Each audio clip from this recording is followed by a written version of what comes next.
ಕಂಡರೂ ಕಾಣದಾಗಿರುವೆ. ಕಣ್ಣ ಮುಚ್ಚಲೇ ಆಟ ಆಡುತ್ತಿರುವೆ. ನಿನ್ನ ಕಾಣಲೆಂದು ನಾನು ಹುಡುಕುತ್ತಿರುವೆ.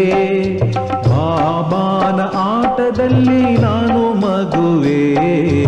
ಎಲ್ಲ ಕಡೆ ಕಂಡರೂ ಕಾಣದಾಗಿರುವೆ.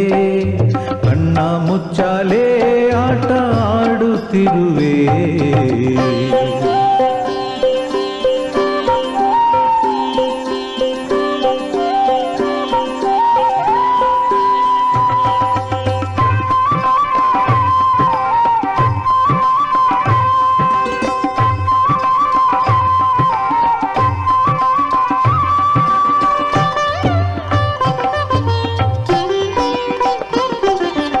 ಎಲ್ಲೆಲ್ಲೂ ಕಾಣುತ್ತಿದೆ ನಿನ್ನ ರೂಪ. ಕಂಡರೂ ಕಾಣುವುದು ಅಪರೂಪ.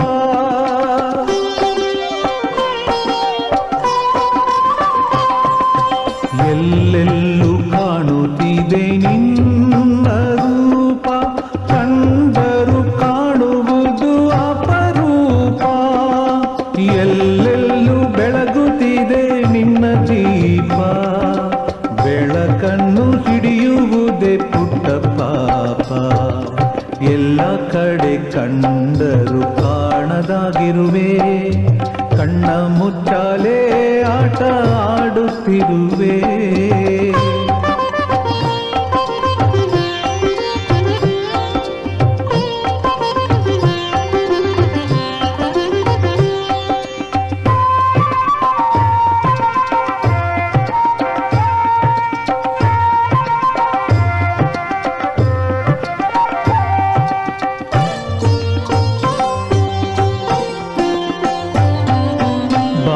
ನಿನ್ನ ಸನ್ನಿಧಾನ ರೋಮಾಂಚನ. ಬಾಬಾ ನಿನ್ನ ಕರೆಯೇ ವೇಣುಗಾನ.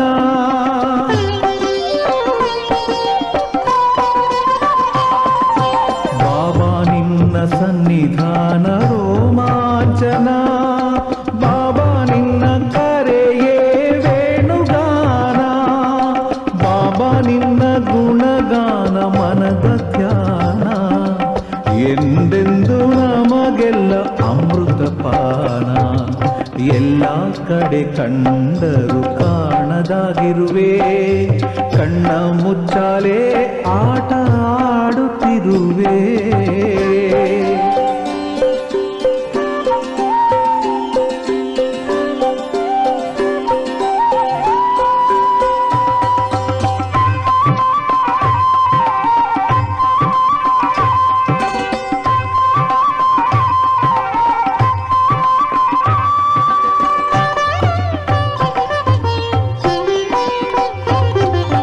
ಮಧುವಿಗಿಂತ ಮಧುರ ಮಧುರ ಬಾಬಾ ಕರೆ. ಸಕ್ಕರೆಗಿಂತ ಸಿಹಿ ಸಿಹಿ ನಿನ್ನ ಅಕ್ಕರೆ.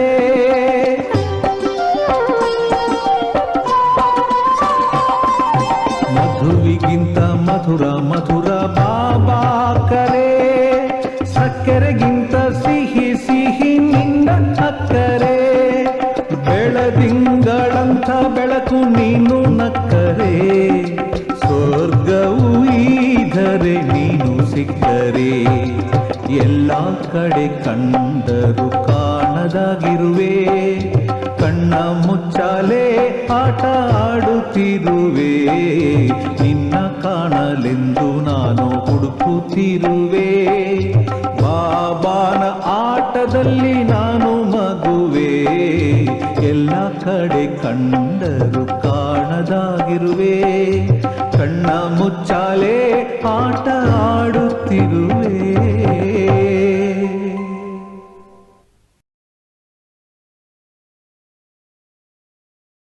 ಓಂ ಶಾಂತಿ. ಇಂದಿನ ದಿನಾಂಕ 5/3/2025. ಪ್ರಾರ್ಥ ಮುರುಳಿ ಬಾಪ್ ದಾದಾ ಮಧುಬನ. ಮಧುರ ಮಕ್ಕಳೇ, ಖುಷಿಯಂತಹ ಟಾನಿಕ್ ಇಲ್ಲ. ನೀವು ಖುಷಿಯಲ್ಲಿ ನಡೆಯುತ್ತಾ ತಿರುಗಾಡುತ್ತಾ ತಂದೆಯನ್ನು ನೆನಪು ಮಾಡಿ ಆಗ ಪಾವನರಾಗಿ ಬಿಡುತ್ತೀರಿ. ಪ್ರಶ್ನೆ: ಯಾವುದೇ ಕರ್ಮವು ವಿಕರ್ಮವಾಗಬಾರದು, ಅದರ ಯುಕ್ತಿ ಏನಾಗಿದೆ? ಉತ್ತರ: ವಿಕರ್ಮಗಳಿಂದ ಪಾರಾಗುವ ಸಾಧನವು ಶ್ರೀಮತವಾಗಿದೆ. ತಮ್ಮನ್ನು ಆತ್ಮವೆಂದು ತಿಳಿದು ತಂದೆಯನ್ನು ನೆನಪು ಮಾಡಿ ಎಂದು ತಂದೆಯ ಯಾವ ಶ್ರೀಮತವಿದೆಯೋ ಅದರಂತೆ ನಡೆಯಿರಿ. ಆಗ ನೀವು ವಿಕರ್ಮಾಜೀತರಾಗಿ ಬಿಡುತ್ತೀರಿ. ಓಂ ಶಾಂತಿ. ಆತ್ಮಿಕ ಮಕ್ಕಳು ಇಲ್ಲಿಯೂ ಕುಳಿತಿದ್ದಾರೆ ಮತ್ತು ಎಲ್ಲ ಸೇವಾ ಕೇಂದ್ರಗಳಲ್ಲಿಯೂ ಇದ್ದಾರೆ. ಎಲ್ಲ ಮಕ್ಕಳಿಗೆ ತಿಳಿದಿದೆ, ಈಗ ಆತ್ಮಿಕ ತಂದೆಯು ಬಂದಿದ್ದಾರೆ. ಅವರು ನಮ್ಮನ್ನು ಈ ಹಳೆಯ ಪವಿತ್ರ ಪ್ರಪಂಚದಿಂದ ಪುನಃ ಮನೆಗೆ ಕರೆದುಕೊಂಡು ಹೋಗುತ್ತಾರೆ. ತಂದೆಯು ಪಾವನರನ್ನಾಗಿ ಮಾಡುವುದಕ್ಕಾಗಿಯೇ ಬಂದಿದ್ದಾರೆ ಮತ್ತು ಆತ್ಮಗಳೊಂದಿಗೆ ಮಾತನಾಡುತ್ತಾರೆ. ಆತ್ಮವೇ ಕಿವಿಗಳ ಮೂಲಕ ಕೇಳುತ್ತದೆ, ಏಕೆಂದರೆ ತಂದೆಗೆ ತಮ್ಮದೇ ಆದ ಶರೀರವಿಲ್ಲ. ಆದ್ದರಿಂದ ತಂದೆಯು ತಿಳಿಸುತ್ತಾರೆ, ನಾನು ಶರೀರದ ಆಧಾರದಿಂದ ನನ್ನ ಪರಿಚಯವನ್ನು ಕೊಡುತ್ತೇನೆ. ನಾನು ಈ ಸಾಧಾರಣ ತನುವಿನಲ್ಲಿ ಬಂದು ನೀವು ಮಕ್ಕಳಿಗೆ ಪಾವನರಾಗುವ ಯುಕ್ತಿಯನ್ನು ತಿಳಿಸುತ್ತೇನೆ. ಪ್ರತಿ ಕಲ್ಪವೂ ಬಂದು ನಿಮಗೆ ಈ ಯುಕ್ತಿಯನ್ನು ತಿಳಿಸುತ್ತೇನೆ. ಈ ರಾವಣ ರಾಜ್ಯದಲ್ಲಿ ನೀವು ಎಷ್ಟೊಂದು ದುಃಖಿಯಾಗಿ ಬಿಟ್ಟಿದ್ದೀರಿ. ನೀವು ರಾವಣ ರಾಜ್ಯ ಶೋಕವಾಟಿಕೆಯಲ್ಲಿದ್ದೀರಿ. ಕಲಿಯುಗಕ್ಕೆ ದುಃಖಧಾಮವೆಂದು ಹೇಳಲಾಗುತ್ತದೆ. ಸುಖಧಾಮವು ಕೃಷ್ಣಪುರಿ ಸ್ವರ್ಗವಾಗಿದೆ. ಅದಂತೂ ಈಗ ಇಲ್ಲ. ಮಕ್ಕಳು ಇದನ್ನು ಬಹಳ ಚೆನ್ನಾಗಿ ತಿಳಿದುಕೊಂಡಿದ್ದೀರಿ. ತಂದೆಯು ಈಗ ನಮಗೆ ಓದಿಸುವುದಕ್ಕಾಗಿ ಬಂದಿದ್ದಾರೆ. ತಂದೆಯು ತಿಳಿಸುತ್ತಾರೆ, ನೀವು ಮನೆಯನ್ನು ಸಹ ಶಾಲೆಯನ್ನಾಗಿ ಮಾಡಬಹುದು. ಪಾವನರಾಗಬೇಕು ಮತ್ತು ಅನ್ಯರನ್ನು ಮಾಡಬೇಕಾಗಿದೆ. ನೀವು ಪಾವನರಾದರೆ ಮತ್ತೆ ಪ್ರಪಂಚವು ಪಾವನವಾಗುವುದು. ಈಗಂತೂ ಇದು ಭ್ರಷ್ಟಾಚಾರ ಪತಿತ ಪ್ರಪಂಚವಾಗಿದೆ. ಇದು ರಾವಣನ ರಾಜಧಾನಿಯಾಗಿದೆ. ಈ ಮಾತುಗಳನ್ನು ಯಾರು ಬಹಳ ಚೆನ್ನಾಗಿ ಅರಿತುಕೊಳ್ಳುವರೋ ಅವರು ಅನ್ಯರಿಗೂ ತಿಳಿಸಿಕೊಡುತ್ತಾರೆ.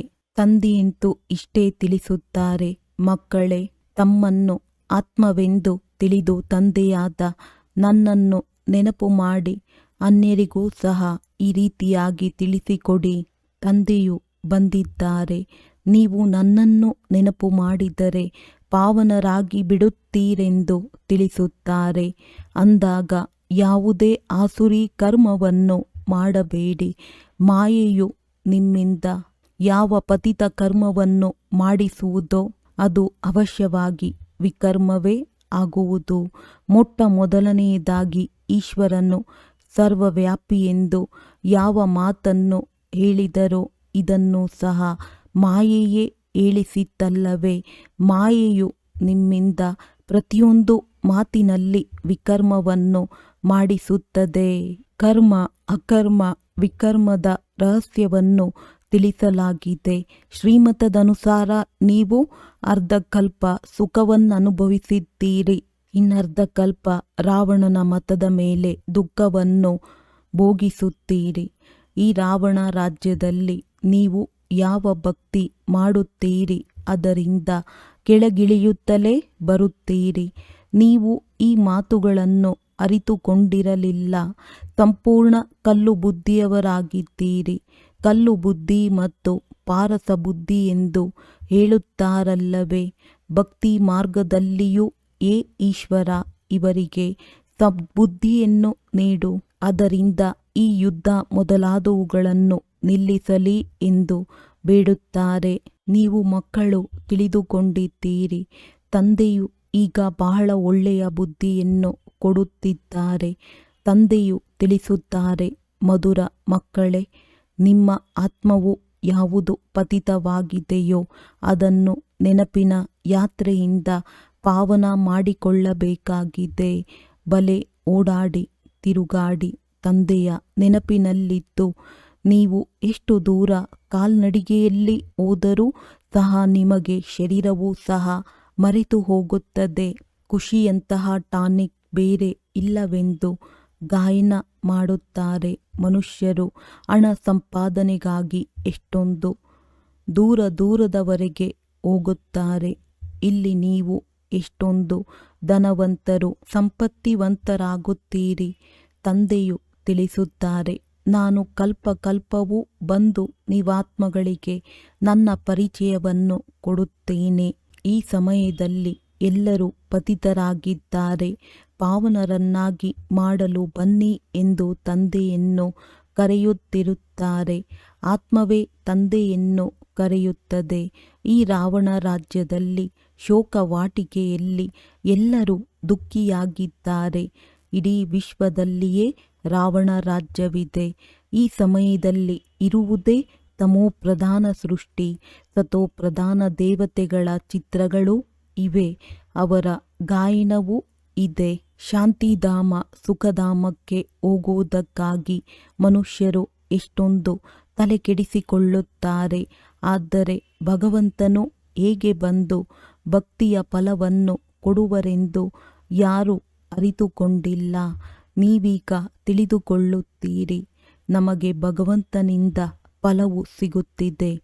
ಭಕ್ತಿಯ 2 ಫಲಗಳಿವೆ. ಒಂದು ಮುಕ್ತಿ, ಇನ್ನೊಂದು ಜೀವನ್ಮುಕ್ತಿ. ಇವು ಬಹಳ ತಿಳಿದುಕೊಳ್ಳುವಂತಹ ಸೂಕ್ಷ್ಮ ಮಾತುಗಳಾಗಿವೆ.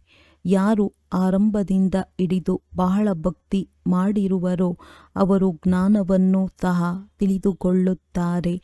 ಅದರಿಂದ ಒಳ್ಳೆಯ ಫಲವನ್ನು ಪಡೆಯುತ್ತಾರೆ. ಕಡಿಮೆ ಭಕ್ತಿ ಮಾಡಿದ್ದರೆ ಕಡಿಮೆ ಜ್ಞಾನವನ್ನು ತೆಗೆದುಕೊಳ್ಳುತ್ತಾರೆ. ಕಡಿಮೆ ಫಲವನ್ನೇ ಪಡೆಯುತ್ತಾರೆ. ಲೆಕ್ಕಾಚಾರವಿದೆಯಲ್ಲವೇ? ನಂಬರ್ವಾರ್ ಪದವಿಗಳಿದೆಯಲ್ಲವೇ? ತಂದೆಯು ತಿಳಿಸುತ್ತಾರೆ, ಒಂದು ವೇಳೆ ನನ್ನವರಾದ ಮೇಲೂ ವಿಕಾರದಲ್ಲಿ ಬಿದ್ದರೆಂದರೆ ನನ್ನನ್ನು ಬಿಟ್ಟರೆಂದರ್ಥ. ಒಮ್ಮೆಲೆ ಕೆಳಗೆ ಹೋಗಿಬಿಡುತ್ತಾರೆ. ಕೆಲವರಂತೂ ಬಿದ್ದು ಮತ್ತೆ ಎದ್ದು ನಿಲ್ಲುತ್ತಾರೆ. ಇನ್ನು ಕೆಲವರು ಸಂಪೂರ್ಣ ಕಂದಕದಲ್ಲಿ ಬೀಳುತ್ತಾರೆ. ಬುದ್ಧಿಯು ಮತ್ತೆ ಸುಧಾರಣೆಯಾಗುವುದೇ ಇಲ್ಲ. ಕೆಲವರಿಗೆ ಒಳಗೆ ಮನಸ್ಸು ತಿನ್ನುತ್ತದೆ, ದುಃಖವಾಗುತ್ತದೆ. ನಾವು ಭಗವಂತನೊಂದಿಗೆ ಪ್ರತಿಜ್ಞೆ ಮಾಡಿದ್ದೆವು, ಆದರೆ ಮತ್ತೆ ಅವರಿಗೆ ಮೋಸ ಮಾಡಿಬಿಟ್ಟೆವು. ವಿಕಾರದಲ್ಲಿ ಬಿದ್ದು ಹೋದೆವು. ತಂದೆಯ ಕೈಯನ್ನು ಬಿಟ್ಟು ಮಾಯೆಗೆ ವಶೀಭೂತರಾಗಿ ಬಿಟ್ಟೆವು. ಅಂಥವರು ಮತ್ತೆ ವಾಯುಮಂಡಲವನ್ನೇ ಹಾಳು ಮಾಡುತ್ತಾರೆ, ಶಾಪಗ್ರಸ್ತರಾಗುತ್ತಾರೆ. ತಂದೆಯ ಜೊತೆ ಧರ್ಮರಾಜನೂ ಇದ್ದಾರಲ್ಲವೇ? ನಾವು ಏನು ಮಾಡುತ್ತಿದ್ದೇವೆಂದು ಆ ಸಮಯದಲ್ಲಿ ತಿಳಿಯುವುದಿಲ್ಲ. ನಂತರದಲ್ಲಿ ಪಶ್ಚಾತ್ತಾಪವಾಗುತ್ತದೆ. ಹೀಗೆ ಅನೇಕರಿರುತ್ತಾರೆ. ಅನ್ಯರ ಕೊಲೆ ಮಾಡುತ್ತಾರೆಂದರೆ ಜೈಲಿಗೆ ಹೋಗಬೇಕಾಗುತ್ತದೆ. ನಂತರ ಪಾಪ ನಿರಪರಾಧಿಯನ್ನು ಕೊಂದೆವೆಂದು ಪಶ್ಚಾತ್ತಾಪವಾಗುತ್ತದೆ. ಕೋಪದಲ್ಲಿ ಬಂದು ಬಹಳಷ್ಟು ಮಂದಿ ಹೊಡೆಯುತ್ತಾರೆ. ಅನೇಕ ಸಮಾಚಾರಗಳನ್ನು ಪತ್ರಿಕೆಗಳಲ್ಲಿ ನೋಡುತ್ತೇವೆ. ನೀವಂತೂ ಪತ್ರಿಕೆಗಳನ್ನು ನೋಡುವುದಿಲ್ಲ. ಪ್ರಪಂಚದಲ್ಲಿ ಏನಾಗುತ್ತಿದೆ ಎಂದು ನಿಮಗೆ ತಿಳಿಯುವುದಿಲ್ಲ. ಪ್ರತಿದಿನ ಪರಿಸ್ಥಿತಿಯು ಹದಗೆಡುತ್ತಾ ಹೋಗುತ್ತದೆ. ಏಣಿಯನ್ನು ಕೆಳಗಿಳಿಯಲೇಬೇಕಾಗಿದೆ. ನೀವು ಈ ನಾಟಕದ ರಹಸ್ಯವನ್ನು ಅರಿತುಕೊಂಡಿದ್ದೀರಿ. ನಾವು ತಂದೆಯನ್ನೇ ನೆನಪು ಮಾಡಬೇಕೆಂಬುದು ಬುದ್ಧಿಯಲ್ಲಿದೆ. ರಿಜಿಸ್ಟರ್ ಹಾಳಾಗುವಂತಹ ಯಾವುದೇ ಅಂತಹ ಚೀಚಿ ಕರ್ತವ್ಯವನ್ನು ಮಾಡಬಾರದು. ನಾನು ನಿಮ್ಮ ಶಿಕ್ಷಕನಾಗಿದ್ದೇನೆ.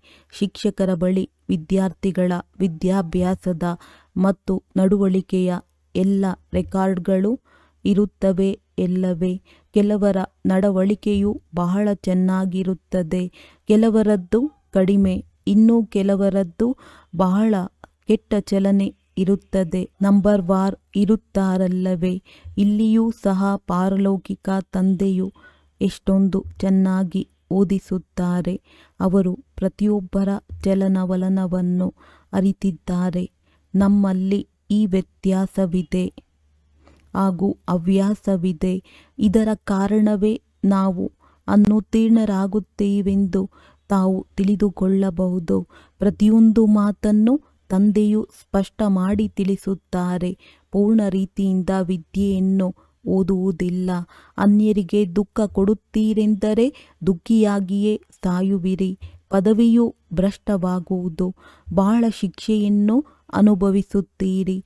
ಮಧುರ ಮಕ್ಕಳೇ, ತಮ್ಮ ಮತ್ತು ಅನ್ಯರ ಭಾಗ್ಯವನ್ನು ರೂಪಿಸಬೇಕೆಂದರೆ ದಯಾಹೃದಯಿಯ ಸಂಸ್ಕಾರವನ್ನು ಧಾರಣೆ ಮಾಡಿಕೊಳ್ಳಿ. ಹೇಗೆ ತಂದೆಯು ದಯಾಹೃದಯಿಯಾಗಿದ್ದಾರೆ, ಆದ್ದರಿಂದಲೇ ಶಿಕ್ಷಕನಾಗಿ ನಿಮಗೆ ಓದಿಸುತ್ತಾರೆ. ಅದನ್ನು ಕೆಲವು ಮಕ್ಕಳು ಚೆನ್ನಾಗಿ ಓದುತ್ತಾರೆ ಮತ್ತು ಓದಿಸುತ್ತಾರೆ. ಇದರಲ್ಲಿ ದಯಾಹೃದಯಿಗಳಾಗಬೇಕಾಗಿದೆ. ಶಿಕ್ಷಕರು ದಯಾಹೃದಯಿಯಾಗಿದ್ದಾರಲ್ಲವೇ? ಹೇಗೆ ನೀವು ಒಳ್ಳೆಯ ಸ್ಥಾನಮಾನವನ್ನು ಪಡೆಯಬಹುದು ಎಂಬ ಸಂಪಾದನೆಯ ಮಾರ್ಗವನ್ನು ತಿಳಿಸುತ್ತಾರೆ. ಆ ವಿದ್ಯೆಯಲ್ಲಾದರೂ ಅನೇಕ ಪ್ರಕಾರದ ಶಿಕ್ಷಕರಿರುತ್ತಾರೆ, ಆದರೆ ಇಲ್ಲಿ ಒಬ್ಬರೇ ಶಿಕ್ಷಕನಾಗಿದ್ದಾರೆ. ಮನುಷ್ಯರಿಂದ ದೇವತೆಗಳಾಗುವ ವಿದ್ಯೆಯು ಒಂದೇ ಆಗಿದೆ. ಇದರಲ್ಲಿ ಮುಖ್ಯವಾದುದು ಪವಿತ್ರತೆಯ ಮಾತಾಗಿದೆ. ಪವಿತ್ರತೆಯನ್ನೇ ಎಲ್ಲರೂ ಬಯಸುತ್ತಾರೆ. ತಂದೆಯಂತೂ ಮಾರ್ಗವನ್ನು ತಿಳಿಸುತ್ತಿದ್ದಾರೆ. ಆದರೆ ಯಾರ ಅದೃಷ್ಟದಲ್ಲಿಲ್ಲವೋ ಅವರು ಪುರುಷಾರ್ಥವನ್ನು ಸಹ ಮಾಡಲು ಸಾಧ್ಯವಿಲ್ಲ. ಹೆಚ್ಚಿನ ಅಂಕಗಳನ್ನು ಪಡೆಯುವುದು ಅವರ ಅದೃಷ್ಟದಲ್ಲಿ ಇಲ್ಲವೆಂದರೆ ಶಿಕ್ಷಕರು ತಾನೇ ಏನು ಮಾಡುವುದೋ? ಇವರು ಬೇಅದ್ದಿನ ಶಿಕ್ಷಕನಲ್ಲವೇ? ತಂದೆಯು ತಿಳಿಸುತ್ತಾರೆ, ನಿಮಗೆ ಮತ್ಯಾರು ಸೃಷ್ಟಿಯ ಆದಿ ಮಧ್ಯ ಅಂತ್ಯದ ಇತಿಹಾಸ ಭೂಗೋಳವನ್ನು ತಿಳಿಸಲು ಸಾಧ್ಯವಿಲ್ಲ. ನಿಮಗೆ ಪ್ರತಿಯೊಂದು ಬೇಅದ್ದಿನ ಮಾತನ್ನು ತಿಳಿಸಲಾಗುತ್ತದೆ. ನಿಮ್ಮದು ಬೇಅದ್ದಿನ ವೈರಾಗ್ಯವಾಗಿದೆ. ಇದನ್ನೂ ಸಹ ನಿಮಗೆ ಪವಿತ್ರ ಪ್ರಪಂಚದ ವಿನಾಶ, ಪಾವನ ಪ್ರಪಂಚದ ಸ್ಥಾಪನೆಯಾಗಬೇಕಾಗಿದೆಯೋ ಆಗಲೇ ಕಲಿಸಿಕೊಡುತ್ತೇನೆ. ಸನ್ಯಾಸಿಗಳಂತೂ ನಿವೃತ್ತಿ ಮಾರ್ಗದವರಾಗಿದ್ದಾರೆ. ವಾಸ್ತವದಲ್ಲಿ ಅವರು ಕಾಡಿನಲ್ಲಿರಬೇಕಾಗಿದೆ. ಮೊದಲು ಋಷಿಮುನಿ ಮೊದಲಾದವರೆಲ್ಲರೂ ಕಾಡಿನಲ್ಲಿರುತ್ತಿದ್ದರು. ಅವರಲ್ಲಿ ಸತೋಪ್ರಧಾನ ಶಕ್ತಿ ಇರುತ್ತಿತ್ತು. ಅದರಿಂದ ಮನುಷ್ಯರನ್ನು ಸೆಳೆಯುತ್ತಿದ್ದರು. ಎಲ್ಲೆಲ್ಲಿಯೋ ಕುಟೀರಗಳಿದ್ದರೂ ಸಹ ಮನುಷ್ಯರು ಅಲ್ಲಿಗೆ ಭೋಜನವನ್ನು ತೆಗೆದುಕೊಂಡು ಹೋಗಿ ಕೊಡುತ್ತಿದ್ದರು. ಸನ್ಯಾಸಿಗಳ ಮಂದಿರವನ್ನೆಂದು ಕಟ್ಟುವುದಿಲ್ಲ, ಯಾವಾಗಲೂ ದೇವತೆಗಳ ಮಂದಿರವನ್ನು ಕಟ್ಟುತ್ತಾರೆ. ನೀವೇನು ಭಕ್ತಿ ಮಾಡುವುದಿಲ್ಲ, ಯೋಗದಲ್ಲಿರುತ್ತೀರಿ. ಅವರ ಜ್ಞಾನವೇ ಬ್ರಹ್ಮತತ್ವವನ್ನು ನೆನಪು ಮಾಡುವುದಾಗಿದೆ.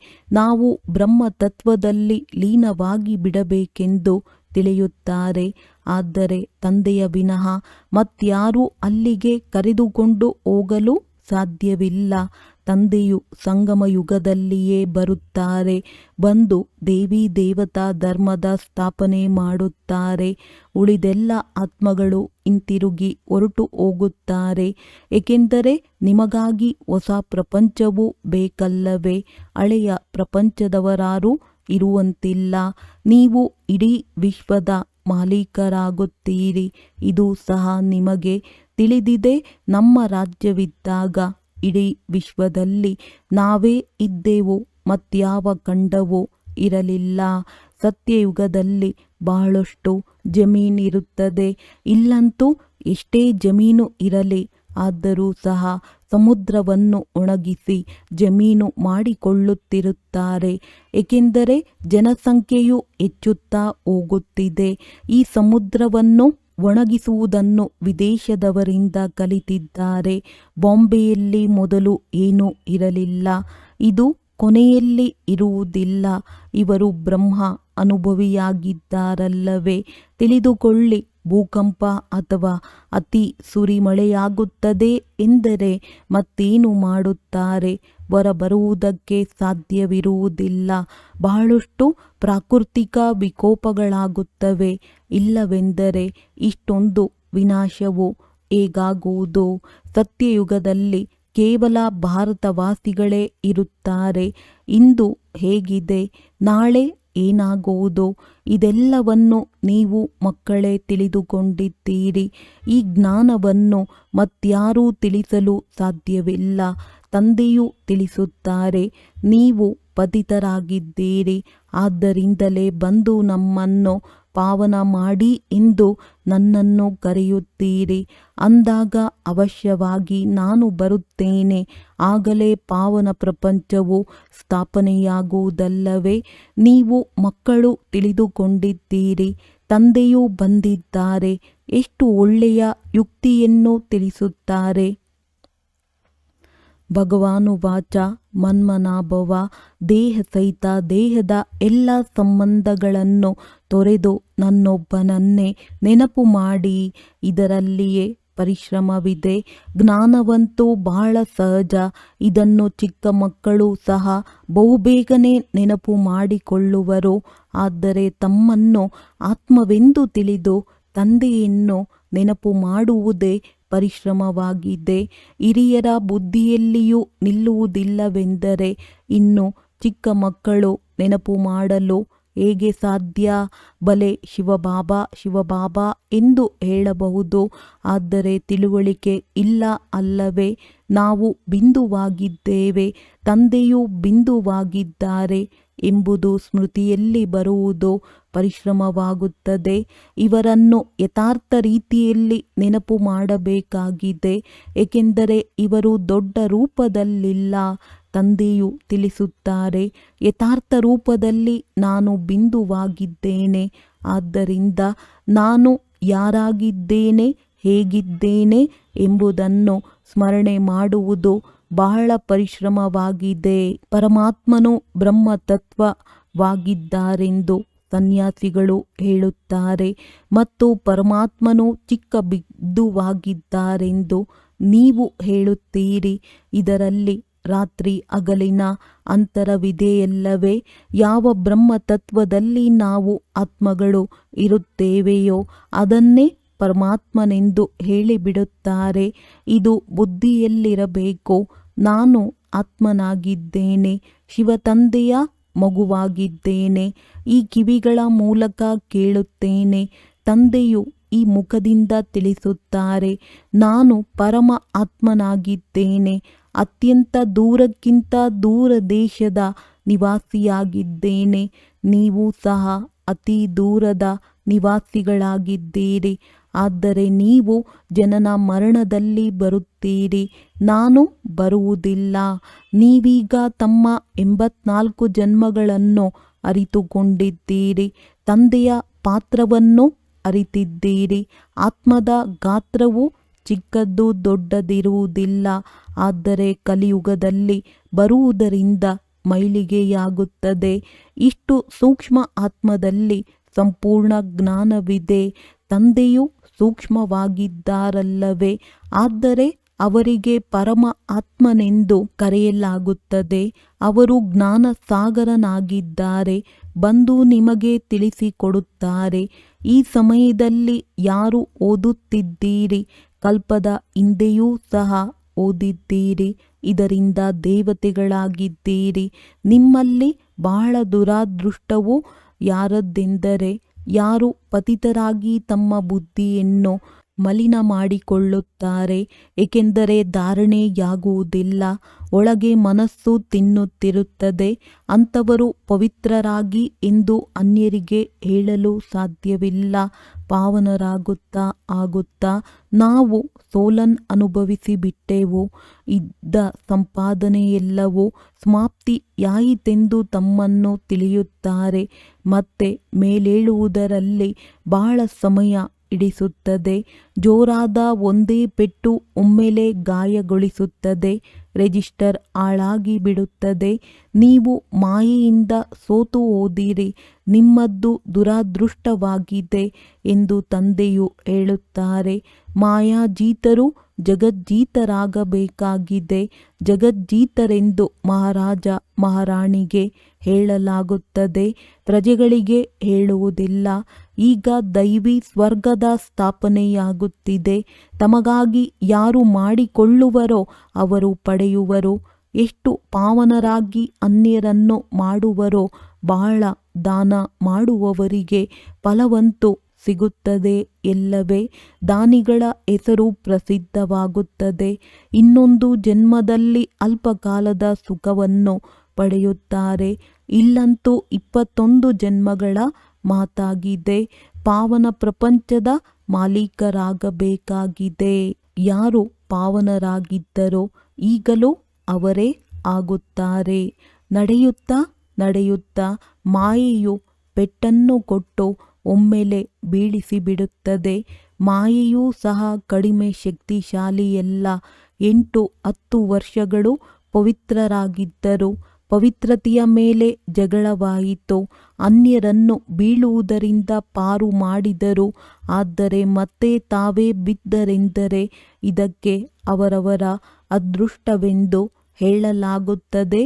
ಎಲ್ಲವೇ ತಂದೆಯ ಮಕ್ಕಳಾಗಿಯೂ ಮತ್ತೆ ಮಾಯೆಗೆ ವಶವಾಗಿ ಬಿಡುತ್ತಾರೆಂದರೆ ಶತ್ರುವಾದರಲ್ಲವೇ? ಖುದಾ ದೋಸ್ತ್ನ ಒಂದು ಕಥೆಯೂ ಇದೆಯಲ್ಲವೇ? ತಂದೆಯು ಬಂದು ಮಕ್ಕಳನ್ನು ಪ್ರೀತಿ ಮಾಡುತ್ತಾರೆ, ಸಾಕ್ಷಾತ್ಕಾರ ಮಾಡಿಸುತ್ತಾರೆ. ಭಕ್ತಿ ಮಾಡದೆಯೂ ಸಾಕ್ಷಾತ್ಕಾರವಾಗುತ್ತದೆ. ಅಂದಾಗ ಗೆಳೆಯನನ್ನಾಗಿ ಮಾಡಿಕೊಂಡರಲ್ಲವೇ? ಮೊದಲು ಎಷ್ಟೊಂದು ಸಾಕ್ಷಾತ್ಕಾರಗಳಾಗುತ್ತಿತ್ತು. ನಂತರ ಅದನ್ನು ಜಾದುವೆಂದು ತಿಳಿದು ಬಹಳಷ್ಟು ದೊಂಬಿ ಮಾಡಿದರು. ಆಗ ಸಾಕ್ಷಾತ್ಕಾರವನ್ನು ನಿಲ್ಲಿಸಲಾಯಿತು. ಮತ್ತೆ ಅಂತಿಮದಲ್ಲಿಯೂ ನೀವು ಬಹಳ ಸಾಕ್ಷಾತ್ಕಾರಗಳನ್ನು ಮಾಡುತ್ತಿರುತ್ತೀರಿ. ಮೊದಲು ಎಷ್ಟೊಂದು ಮಜಾ ಬರುತ್ತಿತ್ತು. ಅದನ್ನು ನೋಡಿಯೂ ಸಹ ಮತ್ತೆ ಎಷ್ಟು ಮಂದಿ ಹೊರಟು ಹೋದರು. ಹೇಗೆ ಬಟ್ಟಿಯಿಂದ ಕೆಲವು ಇಟ್ಟಿಗೆಗಳು ಚೆನ್ನಾಗಿ ಸುಟ್ಟು ಹೊರಬಂದವು, ಇನ್ನು ಕೆಲವು ಹಸಿಯಾಗಿಯೇ ಉಳಿದುಬಿಟ್ಟವು. ಅಂದರೆ ಕೆಲವರಂತೂ ಹೊರಟು ಹೋದರು. ಈಗ ಅವರು ಲಕ್ಷಾಧಿಪತಿ ಕೋಟ್ಯಾಧಿಪತಿಗಳಾಗಿ ಬಿಟ್ಟಿದ್ದಾರೆ. ನಾವಂತೂ ಈಗ ಸ್ವರ್ಗದಲ್ಲಿ ಕುಳಿತಿದ್ದೇವೆಂದು ಅವರು ತಿಳಿಯುತ್ತಾರೆ. ಈಗ ಇಲ್ಲಿ ಸ್ವರ್ಗವಿರಲು ಹೇಗೆ ಸಾಧ್ಯ? ಸ್ವರ್ಗವಂತೂ ಹೊಸ ಪ್ರಪಂಚದಲ್ಲಿಯೇ ಇರುತ್ತದೆ. ಒಳ್ಳೆಯದು. ಮಧುರಾತಿ ಮಧುರ ಅಗಲಿ ಹೋಗಿ ಮರಳಿ ಸಿಕ್ಕಿರುವಂತಹ ಮಕ್ಕಳಿಗೆ ಪ್ರೀತಿಯ ಮಾತ್ಪಿತಾ ಬಾಪ್ದಾದಾರವರ ನೆನಪು, ಪ್ರೀತಿ ಹಾಗೂ ನಮಸ್ತೆ. ಆತ್ಮೀಯ ಮಕ್ಕಳಿಗೆ ಆತ್ಮೀಯ ತಂದೆಯ ನಮಸ್ತೆ. ಧಾರಣೆಗಾಗಿ ಮುಖ್ಯ ಸಾರ: ತಮ್ಮ ಶ್ರೇಷ್ಠ ಅದೃಷ್ಟವನ್ನು ರೂಪಿಸಿಕೊಳ್ಳಲು ದಯಾಹೃದಯಿಗಳಾಗಿ ಓದಿ ಮತ್ತು ಓದಿಸಬೇಕಾಗಿದೆ. ಎಂದು ಯಾವುದೇ ಅಭ್ಯಾಸಕ್ಕೆ ವಶೀಭೂತರಾಗಿ ತಮ್ಮ ರಿಜಿಸ್ಟರನ್ನು ಹಾಳು ಮಾಡಿಕೊಳ್ಳಬಾರದು. ಮನುಷ್ಯರಿಂದ ದೇವತೆಗಳಾಗಲು ಮುಖ್ಯವಾದದ್ದು ಪವಿತ್ರತೆಯಾಗಿದೆ. ಆದ್ದರಿಂದ ಎಂದೂ ತಮ್ಮ ಬುದ್ಧಿಯನ್ನು ಮಲಿನ ಮಾಡಿಕೊಳ್ಳಬಾರದು. ಮನಸ್ಸು ತಿನ್ನುತ್ತಿರುವಂತಹ ಪಶ್ಚಾತ್ತಾಪ ಪಡುವಂತಹ ಕರ್ಮವನ್ನು ಮಾಡಬಾರದು. ವರದಾನ: ಬೀಜರೂಪ ಸ್ಥಿತಿಯ ಮುಖಾಂತರ ಇಡೀ ವಿಶ್ವಕ್ಕೆ ಲೈಟ್ನ ನೀರನ್ನು ಕೊಡುವಂತಹ ವಿಶ್ವ ಕಲ್ಯಾಣಕಾರಿ ಭವ. ಬೀಜರೂಪ ಸ್ಟೇಜ್ ಎಲ್ಲದಕ್ಕಿಂತ ಶಕ್ತಿಶಾಲಿ ಸ್ಟೇಜ್ ಆಗಿದೆ. ಇದೇ ಸ್ಟೇಜ್ ಲೈಟ್ ಹೌಸ್ನ ಕಾರ್ಯ ಮಾಡುತ್ತದೆ. ಇದರಿಂದ ಇಡೀ ವಿಶ್ವಕ್ಕೆ ಲೈಟ್ ಹರಡಲು ನಿಮಿತ್ತರಾಗುವಿರಿ. ಹೇಗೆ ಬೀಜದ ಮೂಲಕ ಸ್ವತಃವಾಗಿ ಇಡೀ ವೃಕ್ಷಕ್ಕೆ ನೀರು ಸಿಗುತ್ತದೆ, ಅದೇ ರೀತಿ ಯಾವಾಗ ಬೀಜರೂಪ ಸ್ಥಿತಿಯಲ್ಲಿ ಸ್ಥಿತರಾಗಿರುವಿರಿ ಆಗ ವಿಶ್ವಕ್ಕೆ ಲೈಟ್ನ ನೀರು ಸಿಗುತ್ತದೆ. ಆದರೆ ಇಡೀ ವಿಶ್ವಕ್ಕೆ ನಿಮ್ಮ ಲೈಟ್ ಹರಡಬೇಕಾದರೆ ವಿಶ್ವ ಕಲ್ಯಾಣಕಾರಿಯ ಶಕ್ತಿಶಾಲಿ ಸ್ಟೇಜ್ ಬೇಕಾಗುವುದು. ಅದಕ್ಕಾಗಿ ಲೈಟ್ ಹೌಸ್ ಆಗಿ ಕೇವಲ ಬಲ್ಬ್ ಅಲ್ಲ, ಪ್ರತಿ ಸಂಕಲ್ಪದಲ್ಲಿ ಸ್ಮೃತಿ ಇರಲಿ, ಇಡೀ ವಿಶ್ವಕ್ಕೆ ಕಲ್ಯಾಣವಾಗಲಿ ಎಂದು. ಸ್ಲೋಗನ್: ಅಡ್ಜಸ್ಟ್ ಆಗುವ ಶಕ್ತಿ ನಾಜೂಕಾದ ಸಮಯದಲ್ಲಿ ಪಾಸ್ ವಿತ್ ಆನರ್ ಮಾಡಿಬಿಡುತ್ತದೆ. ಅವ್ಯಕ್ತ ಸೂಚನೆ: ಸತ್ಯ ಮತ್ತು ಸಭ್ಯತೆ ರೂಪಿ ಕಲ್ಚರ್ ಸಂಸ್ಕೃತಿಯನ್ನು ತಮ್ಮದಾಗಿಸಿಕೊಳ್ಳಿರಿ. ಪರಮಾತ್ಮ ಪ್ರತ್ಯಕ್ಷತೆಯ ಆಧಾರವಾಗಿದೆ. ಸತ್ಯತೆ. ಸತ್ಯತೆಯಿಂದಲೇ ಪ್ರತ್ಯಕ್ಷತೆ ಆಗುತ್ತದೆ. ಒಂದು ಸ್ವಯಂನ ಸ್ಥಿತಿಯ ಸತ್ಯತೆ, ಎರಡನೆಯದು ಸೇವೆಯ ಸತ್ಯತೆ. ಸತ್ಯತೆಯ ಆಧಾರವಾಗಿದೆ ಸ್ವಚ್ಛತೆ ಹಾಗೂ ನಿರ್ಭಯತೆ. ಈ ಎರಡು ಧಾರಣೆಗಳ ಆಧಾರದಿಂದ ಸತ್ಯತೆಯ ಮೂಲಕ ಪರಮಾತ್ಮ ಪ್ರತ್ಯಕ್ಷತೆಯ ನಿಮಿತ್ತರಾಗಿ ಯಾವುದೇ ಪ್ರಕಾರದ ಅಸ್ವಚ್ಛತೆ ಅರ್ಥ ಸ್ವಲ್ಪವೂ ಸತ್ಯತೆ ಸ್ವಚ್ಛತೆಯ ಕಡಿಮೆ ಇದ್ದಲ್ಲಿ ಕರ್ತವ್ಯದ ಸಿದ್ಧಿ ಆಗಲು ಸಾಧ್ಯವಿಲ್ಲ. ಒಳ್ಳೆಯದು. ಓಂ ಶಾಂತಿ.